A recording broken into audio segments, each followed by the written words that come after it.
The singer calls on everybody to join in. Today, let it be 500 or 600 singers. Tomorrow, we shall have 6,000. When we have 600,000, we shall achieve independence.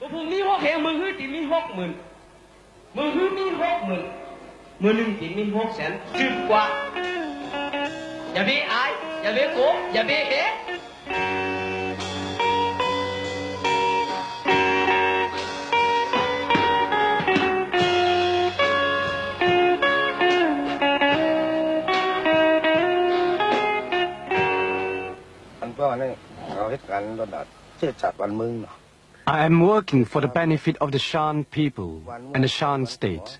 So is KHUN.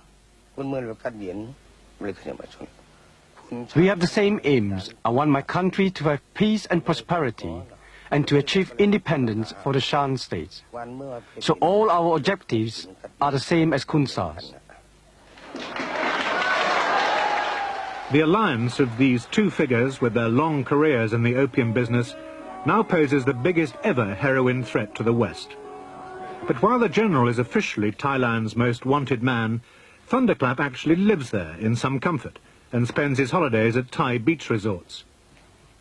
Not for him the furtive border crossing we had to make to be here. Opium, it seems, opens doors.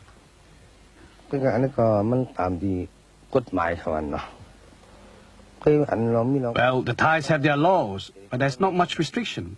Sometimes it's a little bit difficult because we cannot go as freely as we like. We have to give them a little of our opium.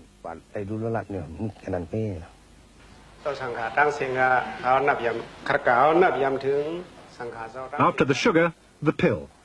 The visitors have to attend a lecture given by one of KHUN's commanders. They're told that the only way to independence is by following Corn Jones' wisdom and using KHUN's strength. Even the monks, who led recent city demonstrations against the Burmese government, learn that the only way forward is by selling opium.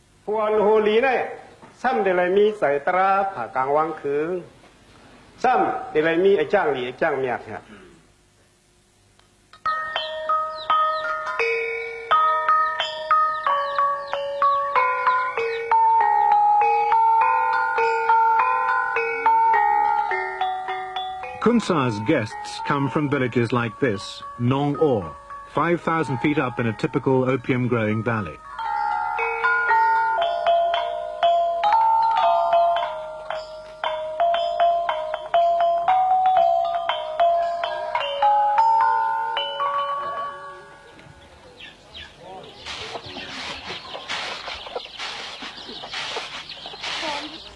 The people are poor. Their only cash crop is the poppy.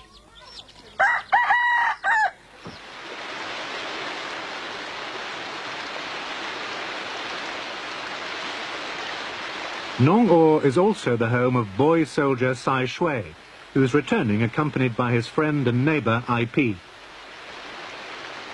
Sai Shui persuaded his friend to join the army last year. They learn to read and write, and it's the only job around with career prospects. In January and February, they get extra time off to help with the harvesting.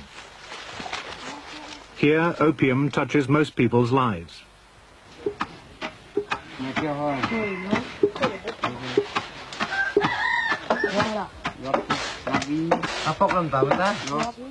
In the village, they don't care about the politics of KHUN's army. They just know their sons go away to be soldiers and their daughters marry the soldiers. Then the soldiers come back to guard the crop that is their future. Already some of the opium here has been harvested.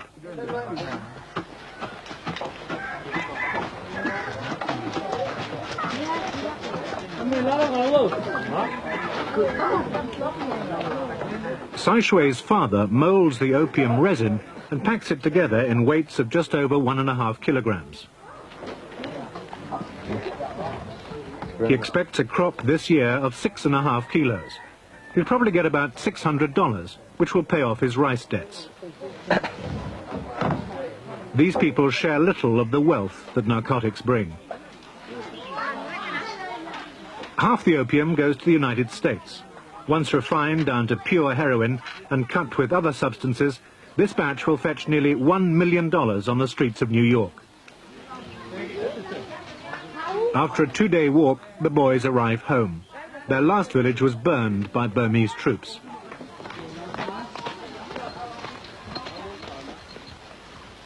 Now they live under KHUN Sa's protection.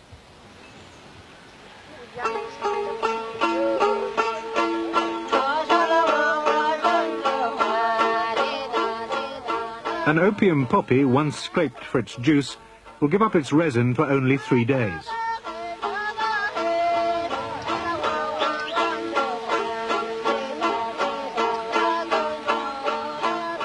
Drops of white sap released on the first incision are left to burn in the sun.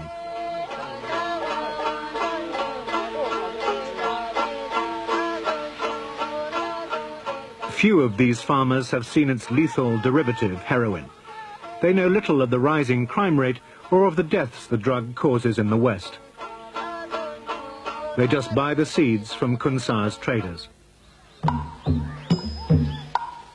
Boys like Sai Shui have been brought up with opium all their lives. But it was the British who introduced the poppy to the Shan states 200 years ago. These fields once belonged to a Chinese opium army who were controlled by the CIA.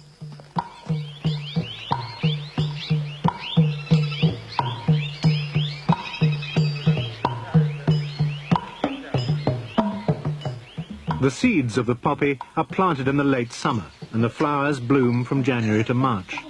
They're ready for harvesting once the petals fall, leaving only the green pod, now rich in opium sap.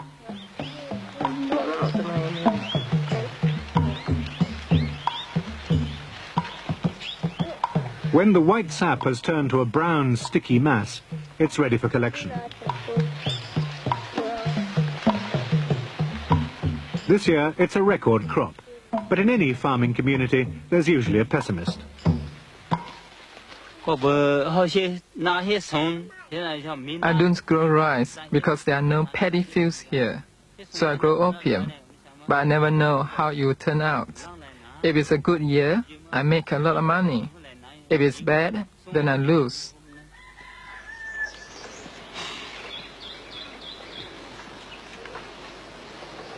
These small packages of opium, measured by the weight of torch batteries, will soon enter the world of organized crime in which KHUN Sa says he plays no part. He claims he's only a taxman, but he's hardly the average civil servant. I do not collect taxes from the farmers who grow opium. I pity them because they earn their livelihood by physical effort and by the sweat of their brow. I only collect taxes from the traders. Taxman or drugs trafficker, most of the heroin money goes to his army and buys increasing quantities of guns and ammunition. They're bought or captured, and some are even relics from the Second World War. But most are smuggled across the border from Thailand.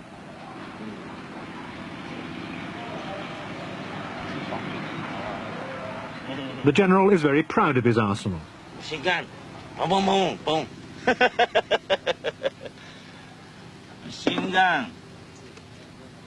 At moments like this, KHUN Sa is at his happiest.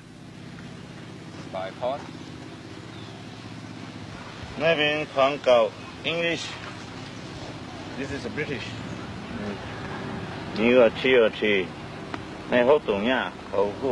This is a 60mm mortar. This is also an AK. Huh? G2. G2. This is G2. Made by German. Now he has one of the best equipped rebel armies in Burma. Very good. Not very good. Very good. No good. Why is one better? The general's wily aide, here explaining their arsenal, is KHUN Sa's go-between with the Thai military. You have to take good care of them and to oil them all the time. These guns are now needed for the general's next move, to clear the Thai border of all opposition, to fortify his opium kingdom, and to clear the roads needed to send the heroin to the West. HK. เขา开放，国务院开放门台湾那边，开门台湾。SHK เมืองไทยที่ไหน 德国 Germany 台湾กลุ่มนี้ไทยเฮ็ด It's really German but it was made by Thai